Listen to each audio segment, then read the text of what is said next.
Welcome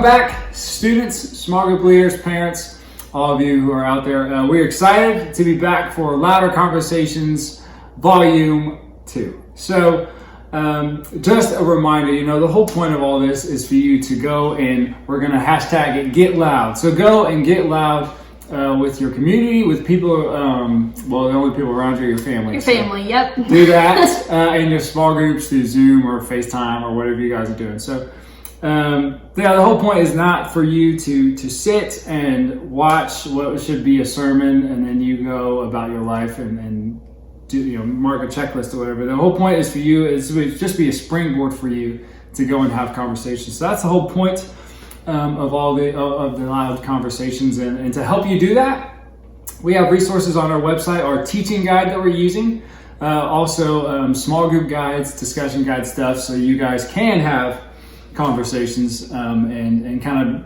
break down what we're talking about and go a little more in depth than what we can do here. So that will be on our website, northpoint.tv/youth. Descriptions and all that stuff, or it is in the description, links and all those things. So today's conversation, we're going to get loud by talking about self-control. Now, self-control is an important conversation, and hopefully we show you that it is an important conversation, but it's important to first understand two things about self-control, and it's the extremes of it. So on the one side of self-control, where there is no self-control, that would be addiction. So the absence of self-control is addiction. And then when you have all self-control, and you've kind of mastered it, you then have freedom. So two completely different ideas, freedom and addiction.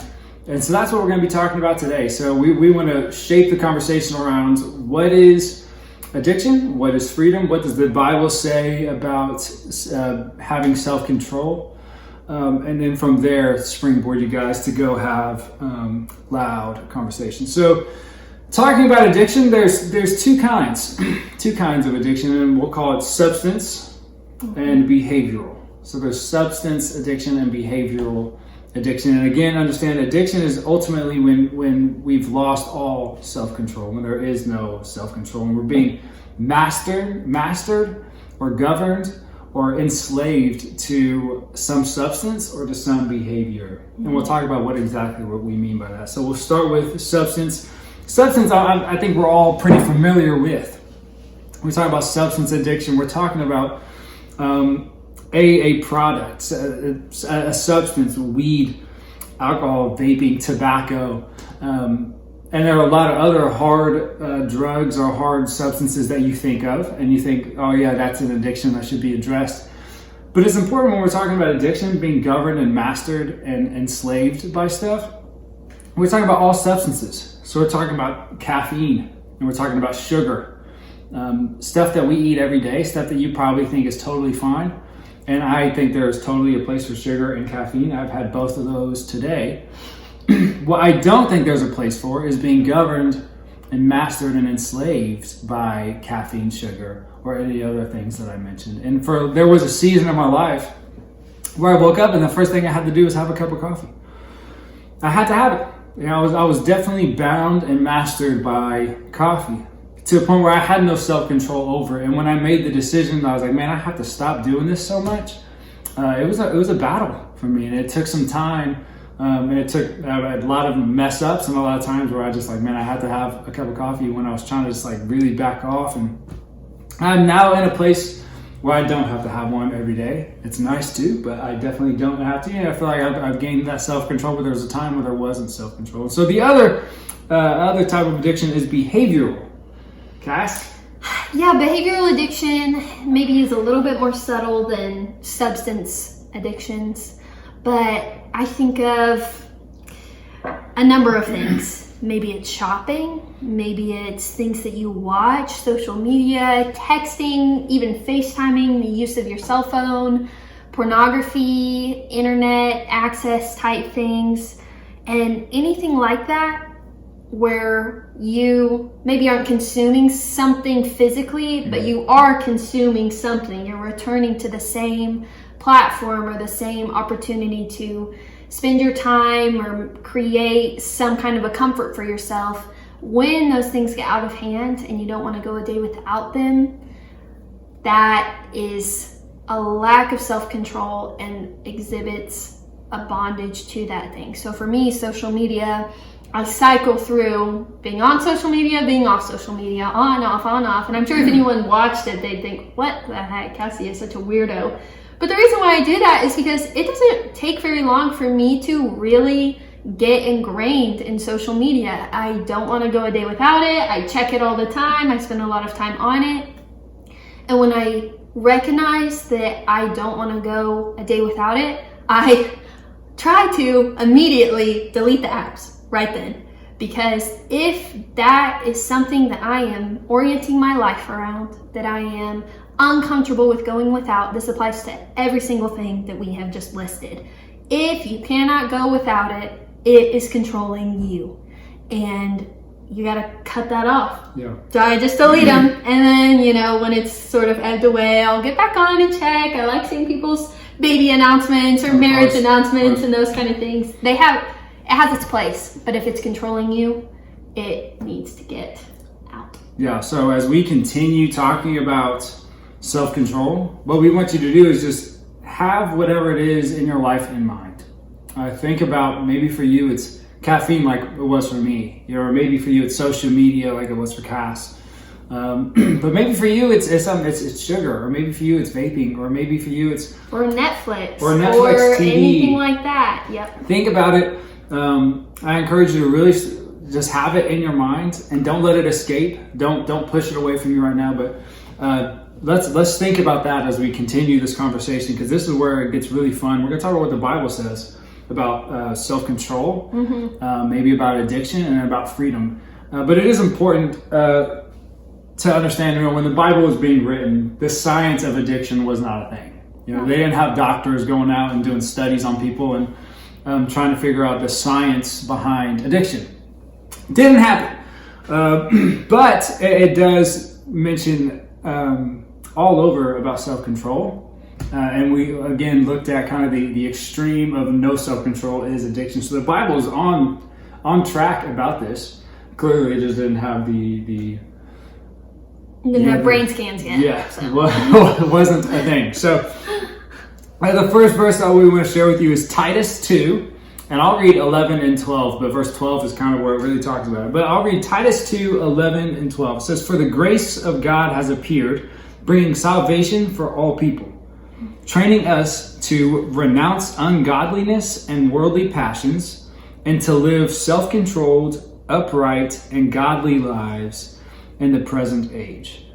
What I get from this verse is that not only are we encouraged and shown what self-control is and to do self-control, but it's actually like a call to live in a self-controlled way. This is what God's purpose and intention for us is, to renounce ungodliness and worldly passions, which are everything that we've already talked about, and to live self-controlled, upright, and godly lives at the present age.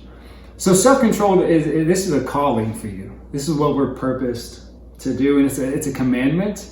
And in that, when we disobey, we could call it sin. When we're living in a life of no self-control, we're sinning, and we're disobeying what God has created us to be. But we also see hints of this other places in the Bible, like the Israelites. You don't have to look at the Israelites very long to recognize there are a lot of dysfunctions in that big family. The Israelites returned to idols over and over. They made idols. They took the idols of the people groups around them, and they replaced the intimacy with God that God had called them to with a counterfeit to fill whatever void it was they were trying to fill and not getting filled from the Lord. And idolatry, lack of self-control, addiction, these things all go hand in hand. When you replace the presence of God and the relationship with God with anything else, that is idolatry and is missing the point of what Jesus came and died for to give us. Yeah. And so I hope that you still have whatever it is in mind that we talked about earlier. Again, for me, it was caffeine. For Cassidy, it was social media. Honestly, now it's TV because I'm thinking about how much I want to watch Netflix every day. And that's an important conversation to have. I will be addressing that with myself later. Yeah, so be thinking about whatever it is for you, and then take some encouragement in this next verse. So this is one of my favorite verses of all time, from one of my favorite books, is Galatians. And I love what Paul writes here. He says, this is Galatians 5:1. It says, "For freedom, Christ has set us free. Stand firm, therefore, and do not submit again to a yoke of slavery."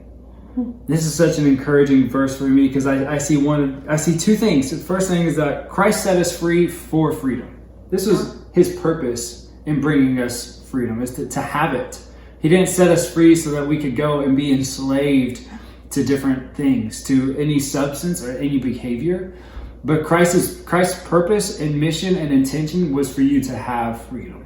So understand that you're backed and you're supported. And whatever it is that you're thinking about, that you don't have to be bound by it. And you're not designed to be bound by it, and therefore you can be free from it. Because Christ has that power. But also this is that there's that command, do not submit again to a yoke of slavery. Don't do it. So whatever we're enslaved to, this is another command of like, don't be submitted to, or don't be enslaved to a yoke of slavery. Not even just a little bit of slavery, because Christ set you free for freedom. This is what his purpose was for you, to have freedom. So whenever we walk away from that, that's an issue. And again, and this is understanding the key to self-control is freedom, and it's Christ. Christ gave us freedom. Christ gave us self-control. And so when we're trying to fight for self-control, the best place to do is run to Jesus.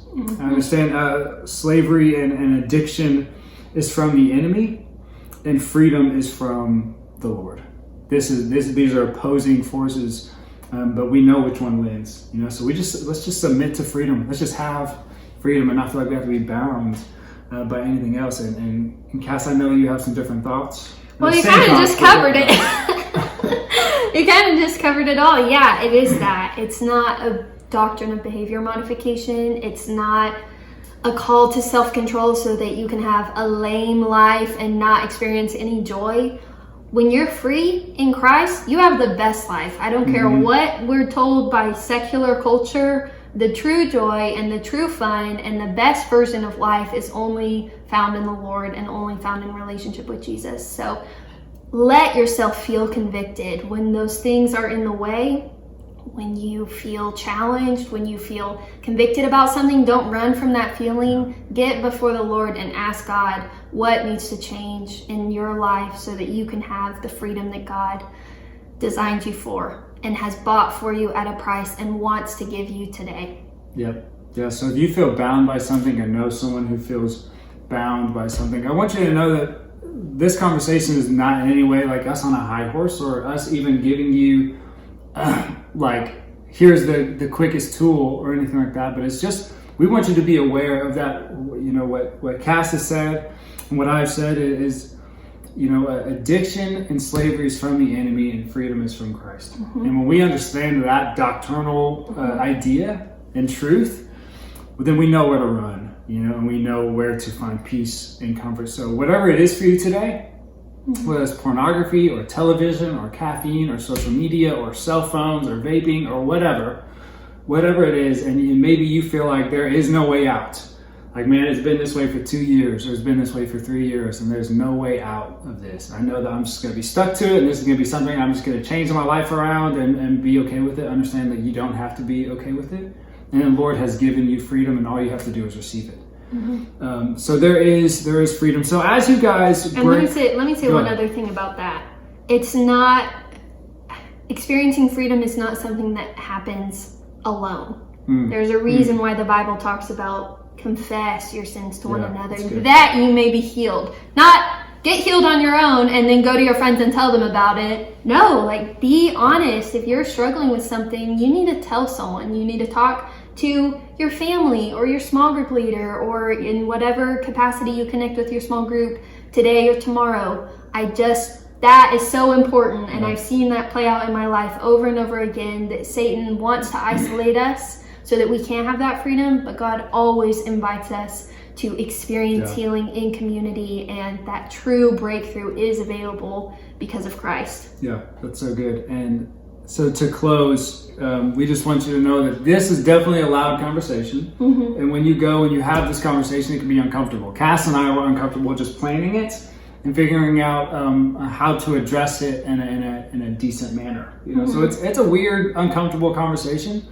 But when we're talking about freedom for our souls and freedom from the burdens of this world, like let's do it. Let's have this Yeah. conversation, because that's so much more. It doesn't have important. to be uncomfortable. Yeah. This Yeah, is so- a human reality. Yep, and understand that you're not alone. You know, if anything, you know that Cass and Ian have totally struggled in their various ways. With more than what we just talked Oh, about. a lot more. There's enough. So you're not alone in this. You know, and even Paul, you know, there's that famous verse that I'm going to challenge you guys to read in your small group time. You know, Paul writes this crazy little section, and Paul's he's a saint. What a cool guy. You know, what an awesome person and role model. But he struggles with the same stuff. So read this stuff.